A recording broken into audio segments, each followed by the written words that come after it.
Assalamualaikum warahmatullahi wabarakatuh. Bismillah, alhamdulillah, wassalatu wassalamu ala rasulillah wa ala alihi wa ashabihi wa mawalah, amma ba'du. Sabada kamari beres ngajelaskin bab khobar goer mufrad. Ta ayeuna urang sarerea rek ngabahas babul awamili ad-dakhilati alal mubtada'i wal khobar. Babul awamili ari ieu eta bab pirang-pirang amil ad-dakhilati anu asup alal mubtada'i kana mubtada wal khobari jeung khobar. Ieu bab rek ngajelaskeun amil anu sok asup kana mubtada jeung khobar. Bari eta amil teh ngarobah kana adegan mubtada jeung khobar. Ngarobah kana i'robna mubtada jeung khobar jeung ngarobah kana hukum anu aya dina mubtada jeung khobar. Ta ieu bab sok dingaranan ku bab amil nawaseh. Ieu mah rek ngajelaskeun amil nawaseh. Nawasihul ibtida.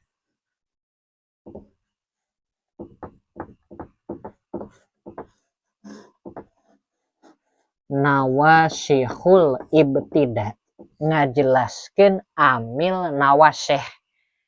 Ta ari amil nawaseh teh amil anu sok asup kana mubtada jeung khobar jeung eta amil ngarobah kana adegan mubtada jeung khobar tur ngarobah kana hukum anu aya dina mubtada jeung khobar.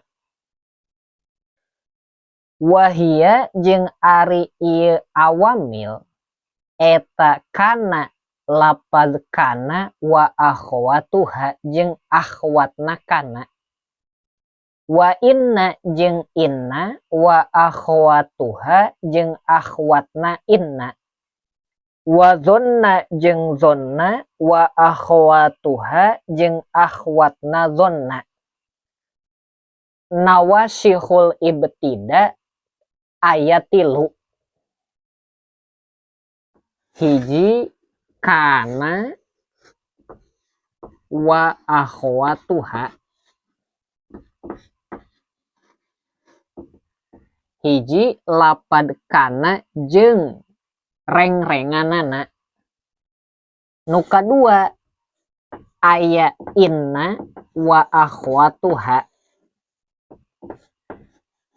Inna jeung balad-baladna. Nu katilu aya zonna wa akhwatuha. Donna jeung balad tentarana jeung dulur-dulurna jeung rentetanana pasukanana.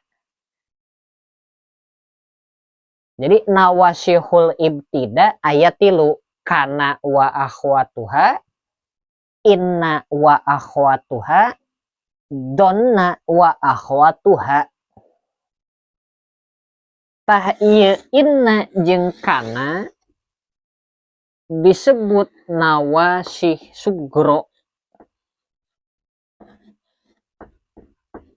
Nawasih sugro.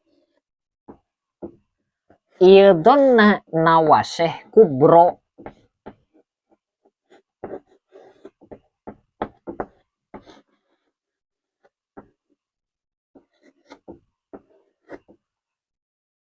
Pangna disebut nawasih sugro kana jeung inna sabab ieu kana jeung inna ngarobah kana salah sahiji tina mubtada jeung khobar. Lamun donna pangna dingarana nawasih kubro sabab donna ngarobah kana adegan mubtada jeung khobar duanana karobah ku donna. Ari ku kana mah ngan salah sahiji, ku inna ngan salah sahiji.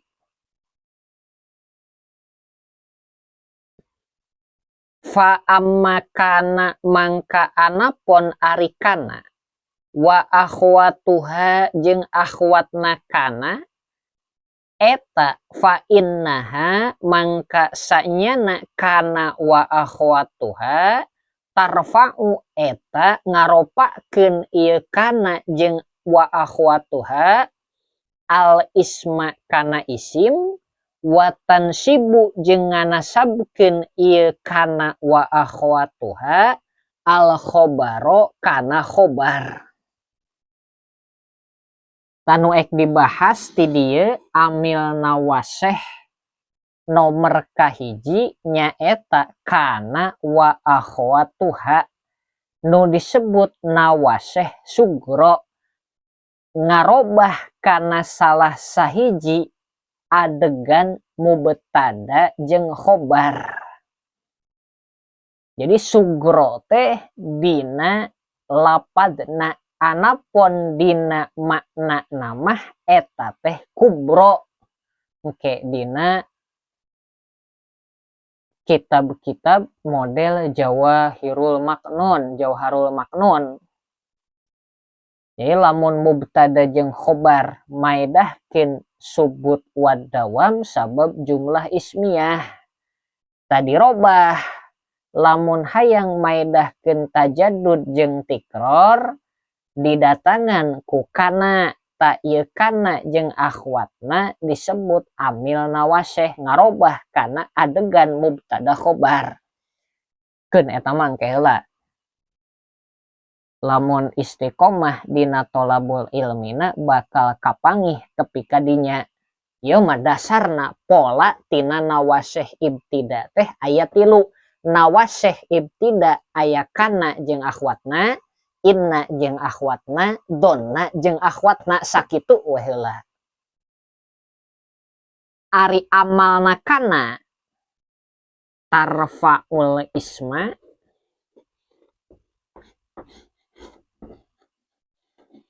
wa tansibul khobar. Tarfa'ul isma wa tansibul khobar. Ta ieu nu jadi inti amalna kana teh tarfa'ul isma ngarofakeun kana isim wa tansibul khobar jeung nganasabkeun kana khobar. Ta ieu amal kana jeung akhwatna.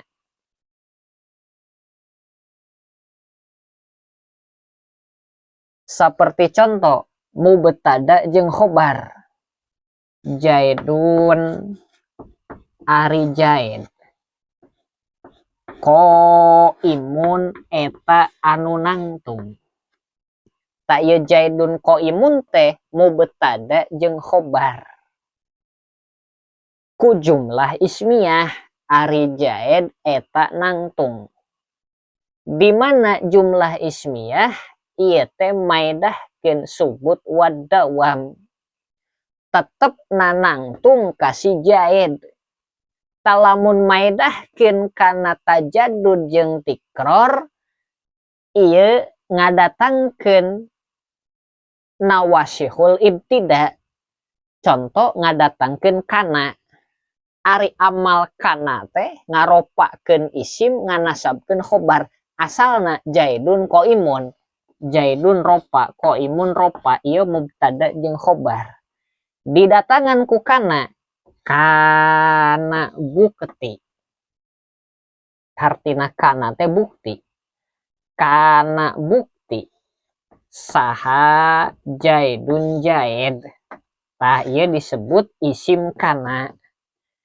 Eta ko iman anu nangtung.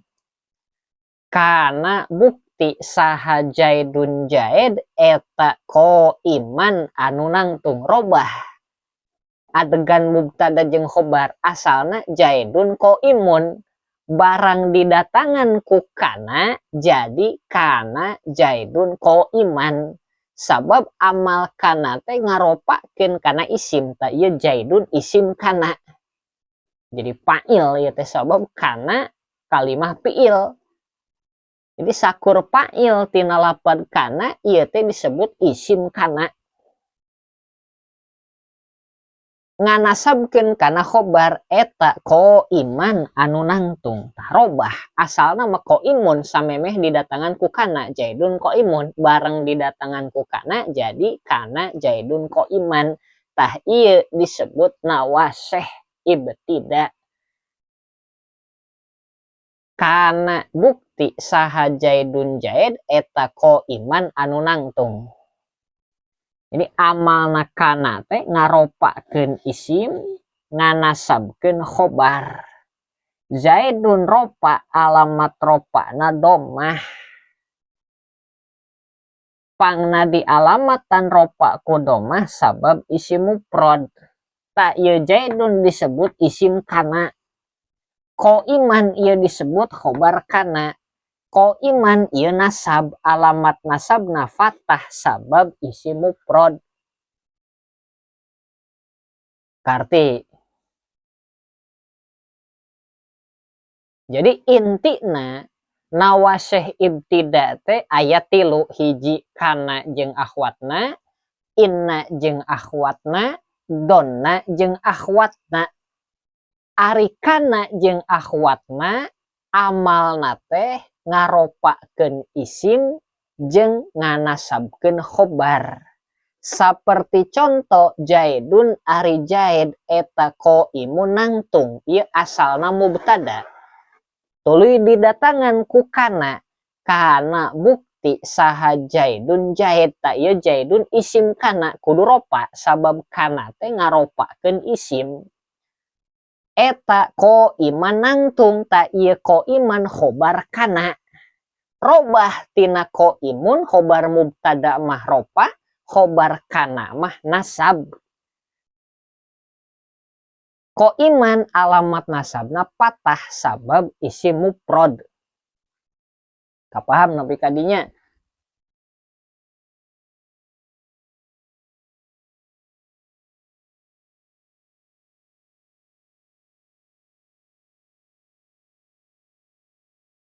Tuluykeun.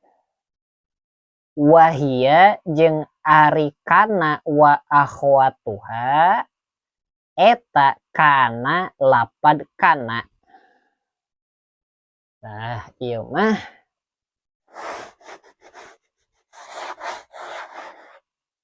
rek ngajelaskeun kana wa akhwatuha. Ieu teh lobana aya 13. Ta ieu nu 13 amalna teh ngaropakeun isim, nganasabkeun khobar. Mana wae? Hiji kana.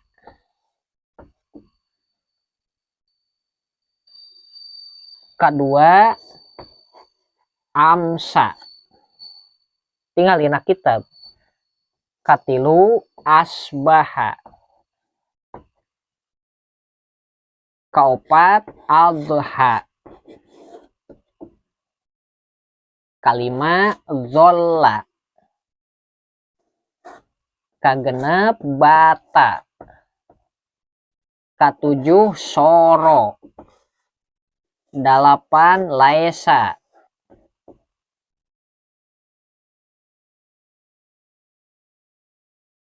Salapan ma infaka.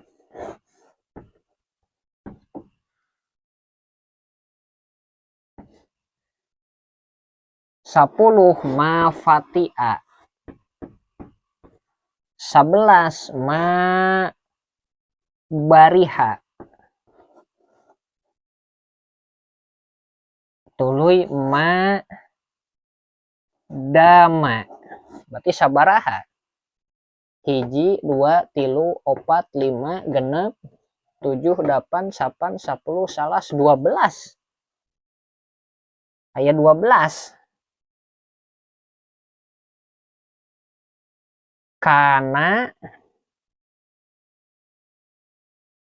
amsa asbaha adha. Kana amsa asbaha adha zolla bata soro laisa mazala, tinggalin tuh mazala 13. Kana amsa asbaha adha zolla bata soro laisa majala ma infaka ma fatia ma bariha ma dama. Tak ieu kabeh amal nate ngaropakeun isim nganasabkeun khobar sakitu heula. Ke contona pandeuri ieu sing paham heula amalna kana teh ngaropakeun isim nganasabkeun khobar. Anu amalna ngaropakeun isim jeung nganasabkeun khobar nyaeta kana jeung akhwatna lobana teh 13. Kana amsa asbaha adha zolla bata soro laisa majala ma infaka ma fatia ma bariha ma dama. Ieu lamun leuwih jelasna engke dina kitab anu panjang caritana ieu mah sakieu heula. Sabab ieu teh aya nu amalna teu pake syarat, aya nu amalna pake syarat. Anu teu pake syarat kana amsa asbaha adha zolla bata soro laisa ieu tanpa syarat. Anu pake syarat majala ma infaka ma fatia ma bariha ma dama ieu mah kudu kapiheulaan ku nafi atawa syibeh nafi. Asalna mah zala ngan disyaratkeun bisa amal ngaropakeun isim jeung nganasabkeun khobar teh lamun kapiheulaan ku nafi atawa nahyi. Tadina jurumiyah mah langsung asakna dibere we majala ma infaka ma fatia ma bariha ma dama. Ta ieu makna ma nafi hartina henteu mazala teu eureun-eureun ma infaka ma fatia ma bariha madama salagina langgeng ieu mah masdariyah. Engke leuwih jelasna lamun istiqomah dina tolabul ilmi hayang bisa kana ilmu nahwu. Tah ieu anu 13 aya nu amalna tanpa syarat, aya nu amalna pake syarat. Engke aya nu nakis, aya nu tam. Wama jeung perkara tasoropa anu katasrif ieu mah minha tinu kabeh.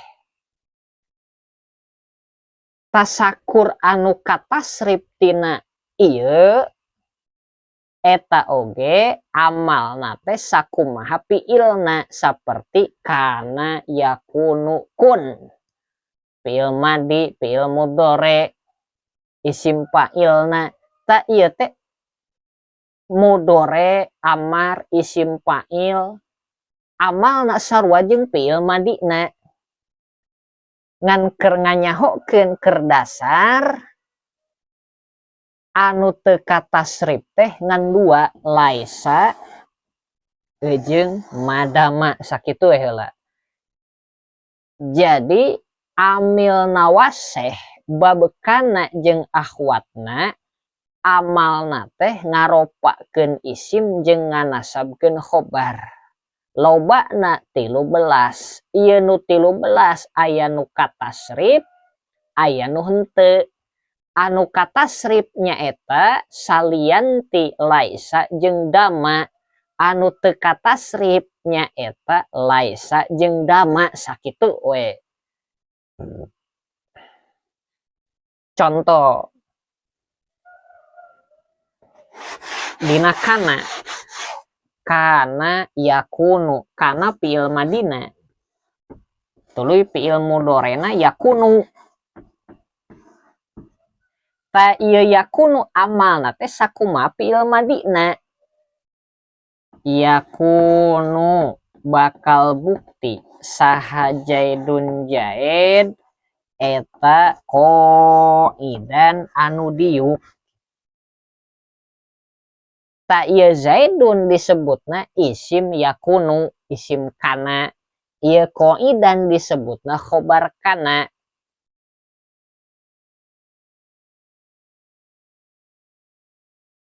Nah, ini nama sakitu heula sing paham heula. Balik deui cokot inti. Ulah waka mikir jauh, cokot inti heula pola dasarna. Nawaseh ibtida ayat 3 kana jeung akhwatna hiji ta. 2 inna jeung akhwatna. 3 donna jeung akhwatna. Kana jeung akhwatna amalna teh ngaropakeun isim jeung nganasabkeun khobar. Saperti contoh kana bukti saha Zaidun Zaid eta qaiman nangtung. Ieu Zaidun isim kana, qaiman khobar kana. Isim kana kudu ropa, khobar kana kudu nasab. Mata bab i'rob dina nasab kudu kapaham. Sakitu heula.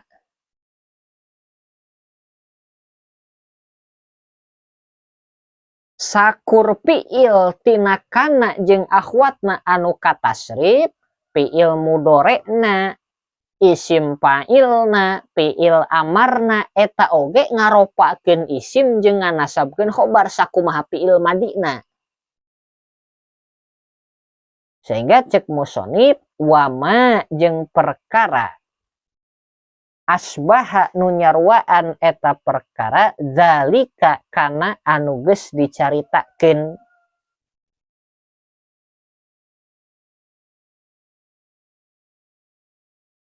Jadi kana jeung akhwatna teh ngarobah kana adegan mubtada khobar. Contoh laisa.